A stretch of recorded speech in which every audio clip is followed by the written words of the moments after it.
Welcome back to Blue Collar Coder.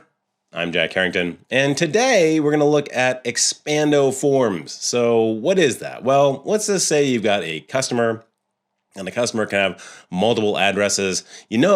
At that point, you're going to have to make one of those UIs where you've got the add address button at the bottom of a list of addresses, and each address is going to have a trash can next to it, so you can delete it, and you got to apply validations to all of it, and it just gets kind of messy. So the question becomes, will a form manager actually help us or hinder us in making one of those Expando forms? We'll find out today as we go and build out this SpaceX flight tracker form that has the customer and then a list of all of the flights that they are wanting to put up into space. It doesn't make a lot of sense. I don't think so, but it's fun and it gives you a good example of how this sort of stuff is done. And we'll see if React Hook Form and React Shards for the UI toolkit is going to make it easier on us. Let's go into the code. Okay, again, we're going to take a look at React Hook Form. And we're going to implement this form. It's got this customer at the top, and we can either initialize it with an empty form or have a pre-filled out form. So essentially like a new record or opening an existing record. So for the existing record, we got a bunch of different launches. We're going to launch a car, a satellite, and some astronauts. Awesome. And for the car, we're going to put that on Falcon Heavy. And then the empty form just starts off with pre-filled customer name of NASA. And you can also add new flights as you please. You can change the type of flight, which would be a Falcon 9 or a Falcon Heavy. You can change the payloads. You can also delete items. And you can submit that form. And you can see it gives you the customer, and then it gives you an array of flights. In the case of our pre-filled out form, you can get the 3 flights, or you can add a new one, and you can see that they also have validation, so all the React Hook Form validation stuff works. So it's a pretty in-depth example of how to do these Expando forms. All right, let's jump over and let's create our React app. We're going to call it SpaceX RHF for React Hook Form. And then we'll bring up VS Code. And the first thing we're going to do is add React Hook Form. And then for all these components, we're going to use shards. So let's look up for shards React. And now we're going to install that. And let's go and grab the CSS. And we'll drop that into our app.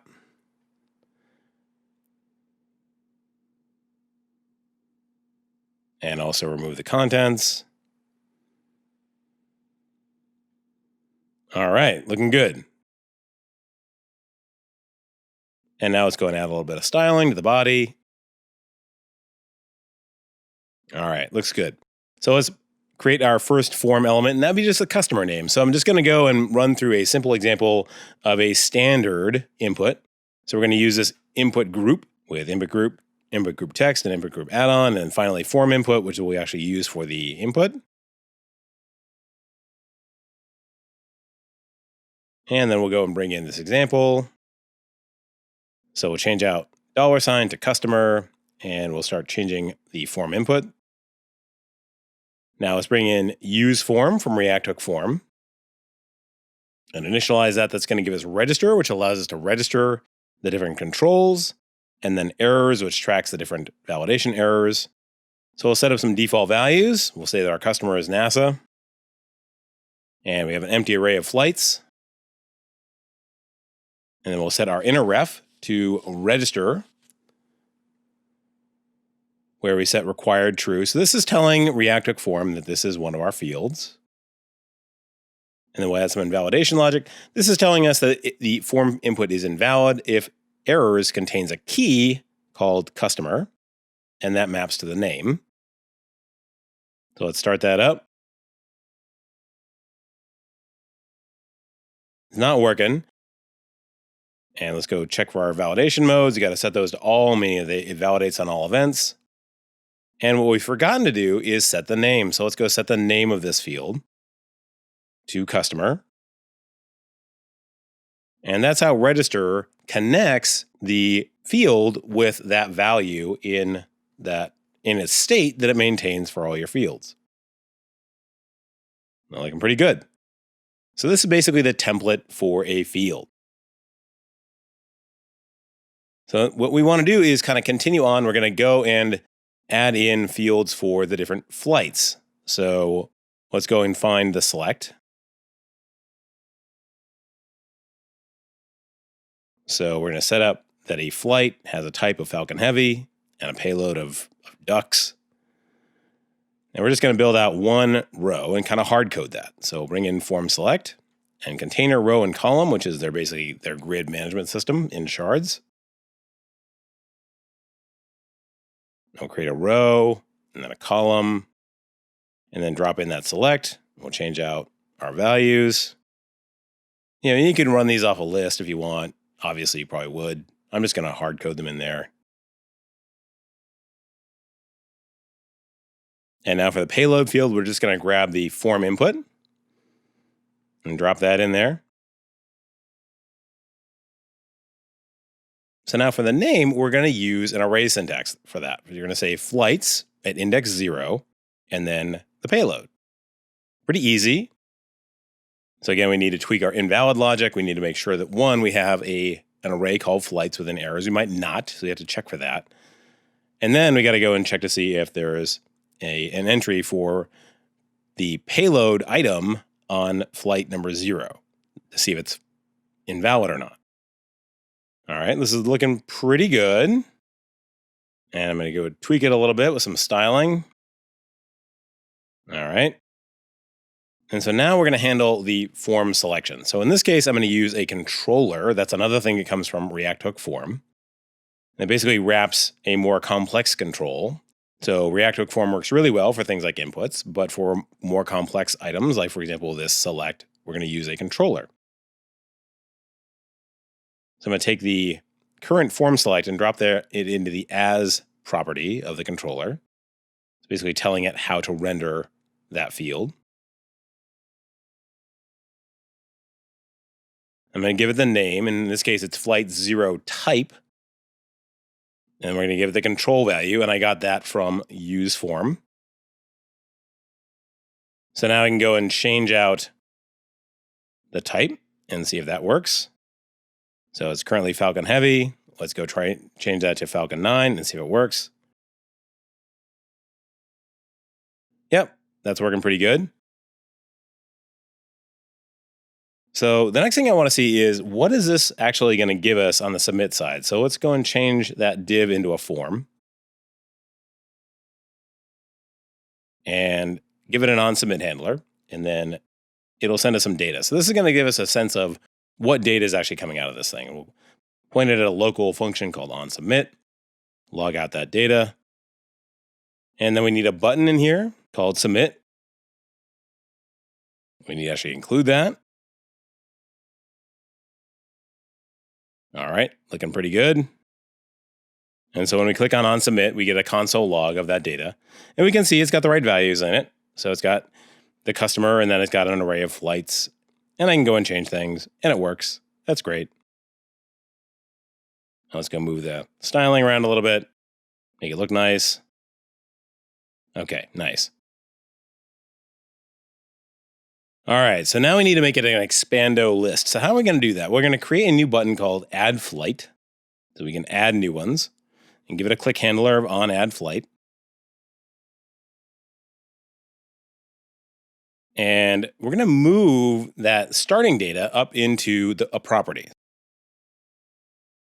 So a property of app would be this form data. And then we're going to use that as the default values. And we're also going to create a new piece of state called flight IDs. So this would just be a list of indices of the flights. So that's going to give us flight IDs and also set flight IDs. We'll use React useState for that. And in order to get those IDs, we're going to go and get the keys from that array, from that flights array. So what does it mean to get the keys from an array? Well, let's try that out. Let's go over to the browser. And now we're going to use object.keys on an array that says ABC, and that gives us back 0, 1, and 2. So really interesting, you can get keys for both objects, or hashes, and also arrays. But the keys for an array are just the indices. So this is telling us all the IDs that currently exist in that array. In this case, it's just an array of one item. So let's go map through that, and that gives us the index. So then let's bring in the contents of that row into that map. And we'll set the key to the index. And then we'll go around and change all of those names so that instead of being flight 0, it's flight index. And then, of course, change the invalid logic. Okay. And now that looks like it's doing okay. So let's go and implement then on add flight. And so what add flight's going to do is it's going to add just another item to that array, a new index. And that index is going to be whatever the current length of the array is plus 1. Kind of put it at the end, right? So let's go and add some more flights. Boom, boom, boom. Look at that. So nice. And we're getting validation. Everything's working. Let's go make some changes to the different types. And hit submit. Now we got to go and fill these fields in. Hit submit. And now, interesting little gotcha here. So when I haven't set the value of the form select, I'm getting undefined. So I need to go and set that. So I'm going to go back over that control and set the default value. So now if nothing is selected, that is going to select Falcon 9. That's awesome, but I need to be able to delete stuff. So let's go make a new column that's got a delete button in it.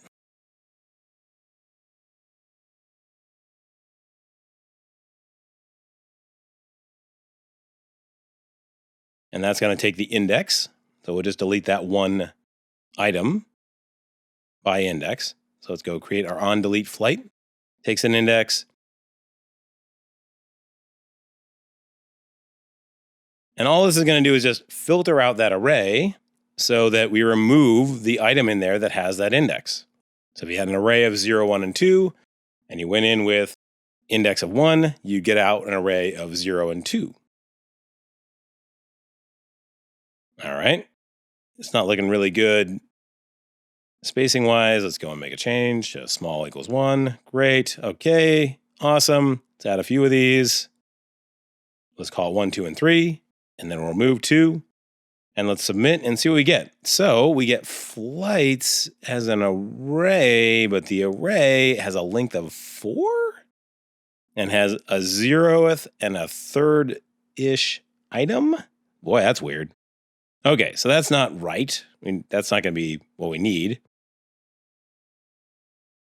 So what we're going to do is we're going to go back up here to onSubmit, and we're going to create a new structure out of data. But we're going to remap flights, and we're going to say that that is the values from data flights. And that's going to remove all of those empty items, essentially, and give us back just the array of the flights. Let's try this again. 1, 2, 3, 4. Let's delete 1. And now submit. And looking good. Okay, great. So everything looks good. So now what we want to go and do is simulate this form in both the creation of a new record as well as the editing of an existing record, which is something you have to do a lot. So let's go and rename app to form. And then we're going to go create a new thing called app. And it, in turn, is going to use form. It's also going to pass in that form data. And we'll have a state in there that'll hold that data. And then we're going to pass it on to the form. All right, still looking good. Let's go make a change just to see that that works. Ducks and chickens we're going to send into space. Awesome, that's looking good. So now we're passing the data into the form. That's as if it were an existing piece of data. And let's change out the submit handler so that we get it all the way back. So that's also another thing you want to do if you have a form. So this is kind of realistic here. And we'll just pass in console log for the onSubmit, and that's just going to put it out into the console. But because now we've changed that to onRaw submit over in the form code, right, we're still doing that processing of the flights to make sure that we're getting a completely coherent array that's got the right keys on it.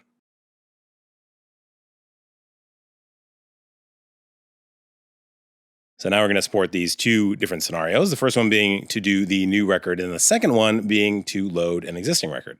So let's move down the formatting from out of form and into that div. And now we're going to create a new row for buttons where it's a grid display, 20% columns. And we'll bring in some buttons of type pill. Yeah, just give it a different look. Some different themes, give it some different colors. And we're going to have empty form and populated form. All right, looking pretty good. So now what we need to do is we need to have on-click handlers for these where we set the form data to either an empty form or to a populated form. So for the empty one, we'll just empty out flights.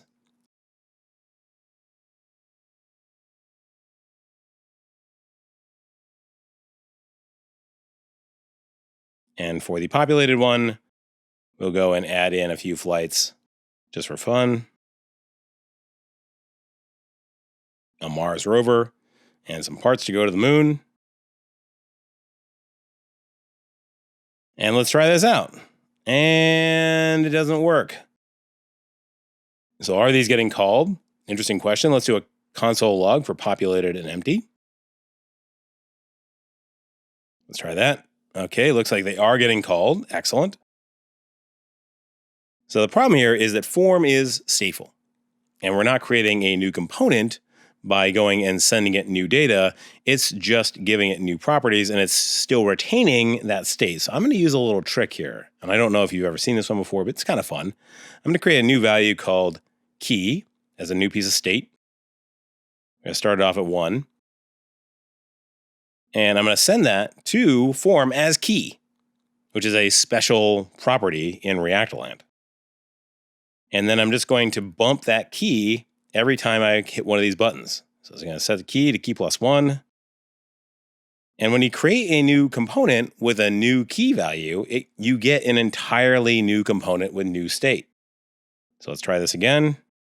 And it works just fine. Awesome. There you go. So that's a fun little React tidbit for you. So what we have here is the completed form. It doesn't have the same look and feel. The one that's on GitHub has, some nicer elements to it. The spacing's fixed up and there's some icons, but it's essentially exactly the same code. So enjoy. Well, I hope you learned something about how React Hook Form handles this, and maybe something new about how you can create new component instances on the fly in React. Of course, if you have any questions, be sure to put those in the comments section down below, or show up at the live stream of this on Friday, where we'll walk through this example again, and you can ask any questions you want as we go along. It's been a lot of fun so far, so why not come by and check it out and have some fun. In the meantime, if you like this video, be sure to hit that like button. If you really like the video, hit the subscribe button, click on the bell, and you'll get notified the next time another one of these videos comes out. In the meantime, my friends, be happy, be healthy, and be safe.